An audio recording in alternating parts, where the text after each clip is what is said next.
আমি এরকমই, তোমার যদি পোষালে পোষায় তাহলে থাকবা, আর না হলে তুমি চলে যাও। আমরা খুব কমনলি এই বাক্যটা ব্যবহার করে থাকি, এবং এই বাক্যটা আসলে আমরা তখনই ব্যবহার করি যখন আসলে আমাদের ইগো হার্ট হয়, যখন আমরা ইগো এংজাইটিতে আসলে সাফার করি। ব্যাপারটাকে একটু বুঝিয়ে বলি।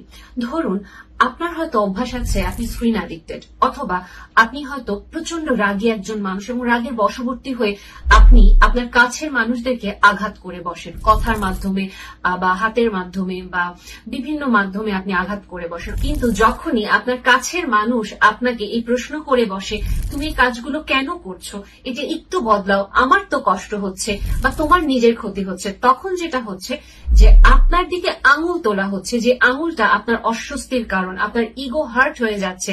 এবং আপনি কিন্তু এটাও মানতে নারাজ আপনি একজন ইগোস্টিক মানুষ, কারণ আমরা কেউ নিজেকে খারাপ মানুষ হিসেবে জানতে চাই না। যারা আমার কাছের মানুষ, ওই মানুষগুলোকে আমি আঘাত করে বসছি, এবং এটা আমার কাছে ম্যাটার করছে না। আমার কাছে ম্যাটার করছে যে আমি যে একটা কমফোর্ট জোনে আছি, আমার নিজের একটা আনহেলদি কমফোর্ট জোন, ওখানেই আমি থাকবো, ওখান থেকে আমি বের হব না।